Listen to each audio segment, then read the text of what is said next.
Chapter 19, The 100 Days. On New Year's Day, 1815, Napoleon received a letter from Marie Louise with an account of his son, who she declared would soon be able to write to his father himself.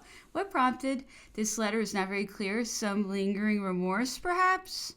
However this may have been, Napoleon accepted it as an overture and evidence that Marie Louise had not renounced all idea of returning to him and was silent only under coercion. He persuaded himself that if he were at liberty, she would hasten to join him, and further, that if he had once more a throne to offer her, her jailers would set her free. No sooner, therefore, was he fairly embarked on his enterprise, than he hastened to communicate with the Empress from Lyons. She, however, laid the letter before her father, to whom she had handed all letters received from Elba. He, in his turn, submitted it to the plenipotentiaries of the Allies. No reply was made. Immediately after his entry into Paris, the Emperor reorganized the Empress's household almost on the original scale and gave orders that her apartments should be prepared for her reception. 10 days later, on April 17th, he wrote an official letter to his brother and very dear father-in-law, claiming the objects of his dearest affections, his wife and son. The long separation necessitated by recent events, he adds, has caused me deeper suffering than I have ever experienced, and cannot doubt that the reunion I so ardently desire is as eagerly longed for by the virtuous princess, confided to me by your majesty. He concludes with these words: I am so well acquainted with your majesty's principles and the great importance you attach to family ties, that I rely fully on your cooperation in this matter, whatever the disposition of your cabinet and counselors, and I rest assured that you will do all in your power to hasten the reunion of a wife with her husband and a son with his father. No answer was vouchsafed to this appeal, finding that his official letters and those he had dispatched by the Austrian diplomatists at the Bourbon court on their withdrawal from Paris were alike ineffectual. Napoleon was confirmed in his belief that his wife's natural inclinations were paralyzed by her father's policy, and he attempted to gain her ear by secret means. He dispatched Flau and Montron to Vienna, judging them to be more likely than any agents at his disposal to reach Talleyrand and the Empress. Only Montron succeeded in passing through the lines, but when he attempted to deliver the letter he had brought with him to Marie Louise Meneval, formerly private secretary to the Emperor, transferred to the Empress's household in 1813, interposed. He knew how matters stood with Neipperg, and it was in kindness to his former master that he burnt his letter. He did not venture to write explicitly in reply, dreading the effect of such a blow on the emperor.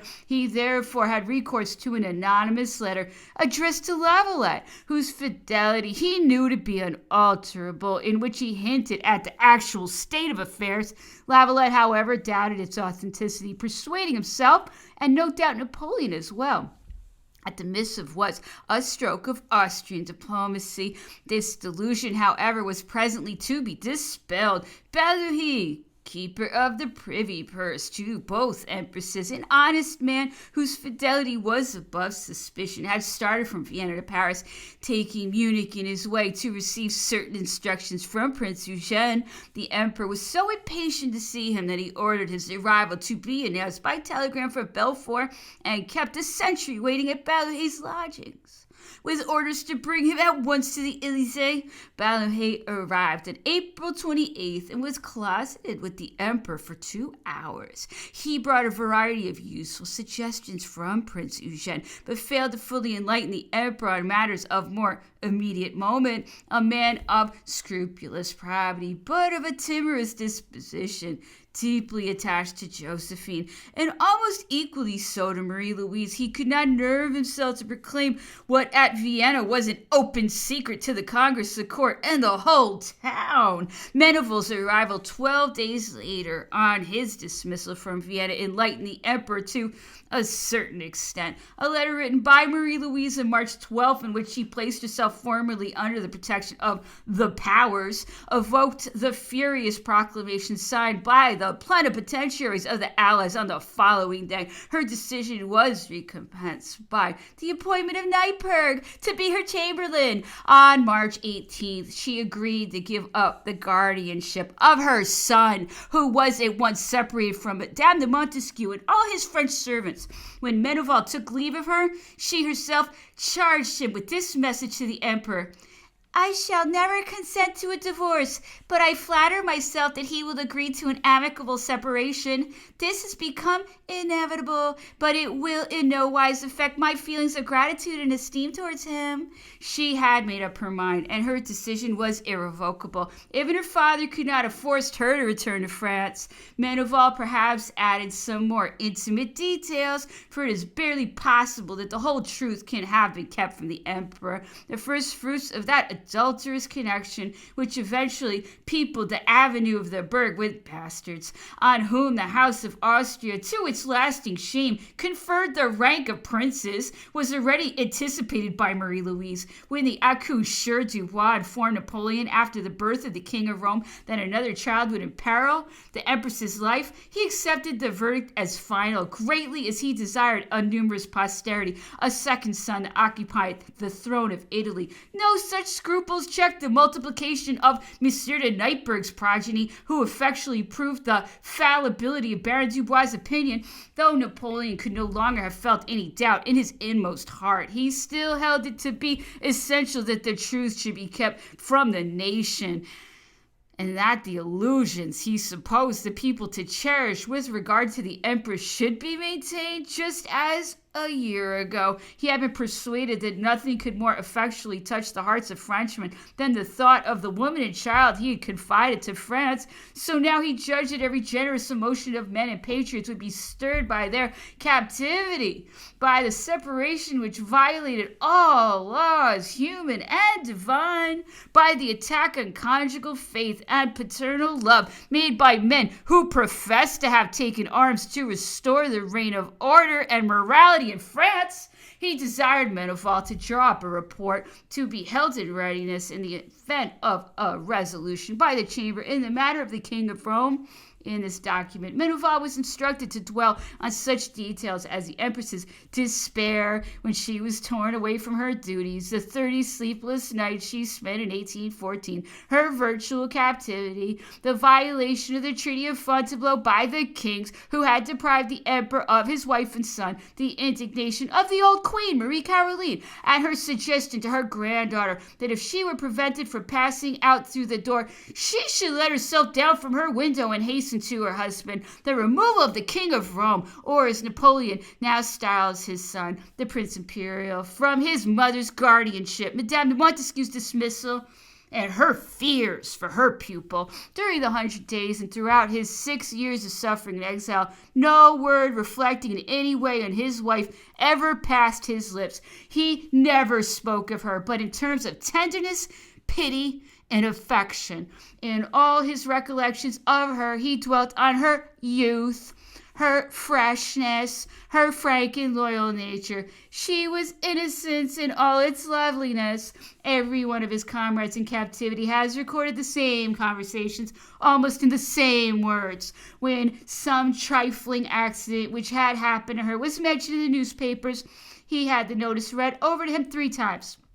When a vessel from Europe weighed anchor at Jamestown, he persuaded himself that it brought him a letter from the Empress, and spent the day in a state of nervous expectation, unable to compose himself to work. When one of his followers was removed, Las Casas or O'Meara, for instance, he recommended them to the care of Marie-Louise, as in the following note: if he, his surgeon, should see my dear Louise, I beg her to allow him to kiss her hands.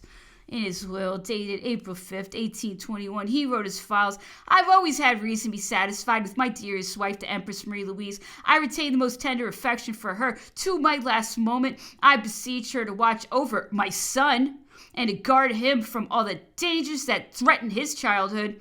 This was not all. Among the modest treasures of his wardrobe, now his sole fortune, he chose his lace as a legacy for her, and on April 28th, 7 days before his death, he supplemented this by a further bequest: his heart. which he desired Antomarchi to remove after her death. Put it in spirits and wine, take it to my beloved Marie Louise at Parma. Tell her that I loved her deeply, that I never ceased to love her. Tell her all you saw, everything connected with my last days and my death.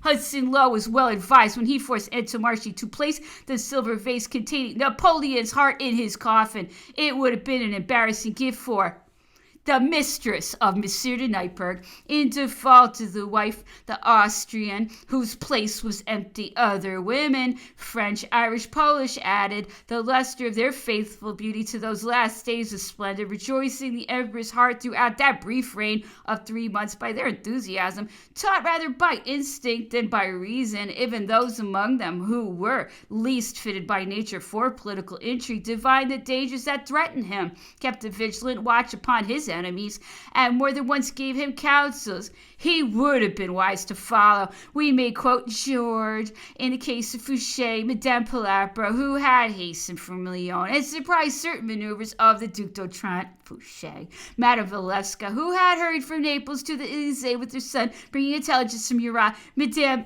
Duchatel was the first to welcome the emperor, resuming her rank and title as lady-in-waiting. She was one of the faithful who stood in the illuminated halls of the Tuileries on March 20th, anxiously awaiting the arrival of the exile. Many others, among them Madame Dulalet, Madame Lavalette, Madame Ney, Madame Regnon de Saint-Jean, Angély, Madame de Beauveau, and Madame de Turenne, vied with each other in their homage. In those hours of exaltation there breathed upon the graceful heads of these fair women, formed for love and laughter, something of that divine essence which creates martyrs and heroines, which fires the weak with courage and devotion and nerves the shrinking soul to face danger unflinchingly. Such a spirit shone conspicuous throughout that sinister period, still fitly described as the White Terror, in spite of recent attempts to palliate its atrocities. The stars of the imperial court, those graceful and artificial beauties, the most luxurious and extravagant women of any age or country, displayed in striking contrast to the universal cowardice of men, a courage, an energy, a presence of mind that has immortalized their memories at the Tuileries during the 100 days as at Malmaison after Waterloo. They had already proved their devotion in adversity and their courage in disaster. The enthusiasm was not confined to the famous and distinguished. It animated the unknown and obscure. A woman approached the emperor during the review of the federated troops, and under color of presenting a petition, thrust a rouleau containing 25 notes for 1,000 francs into each hand. Another, on June 23rd, the day before Napoleon left the Élysée for Malmaison, wrote to his valet, begging him to meet her at the church of Saint-Philippe de Roule to receive an important communication. Marchand went and found at the appointed place a kneeling woman whose veil could not altogether conceal the exquisite beauty of her features. Approaching her, he asked what he could do for her. She was silent for a moment. Then, with evident embarrassment, she explained that she had been deeply touched by the emperor's misfortune, and that she longed to see him express her admiration for him and console him. On hearing of this request, Napoleon smiled and remarked that admiration of this sort might end in an intrigue. It must go no further. But the naive offer of that heart at such a crisis touched him, and he afterwards referred on several occasions to the unknown Saint-Philippe de Roule. In his subsequent captivity, did he find that consolation which only woman can give to a man? We know something of his playful intercourse with Miss Elizabeth Balcombe during his sojourn at Briars, and there were whispers of a connection with a woman whose conduct under the Empire might have been supposed to have made it impossible for her to approach him, who had been divorced and whose third marriage had caused her husband's immediate disgrace. The bequest made to her in the emperor's will seems to give some color to the statements of the foreign commissaries, and it is not improbable that her presence was the cause of the disagreements that arose among the emperor's followers, and that her departure marked one of the final stages of suffering in his career. But this part of the drama of St. Helena is too little known to admit of positive assertion or denial. The woman certainly played some part in it, But this is all we can say, in striking contrast to this worthless intriguant whose calculating spirit brought her to Rochefort and retained her at St. Helena.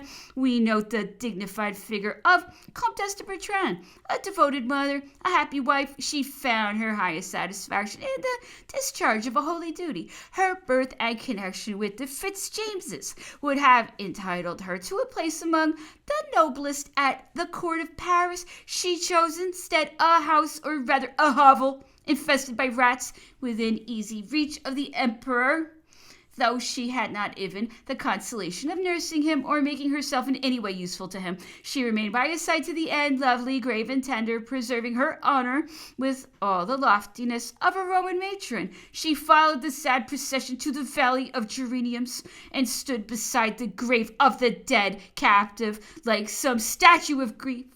And she, an Englishwoman by birth, was the only woman who wept over the hero England slew.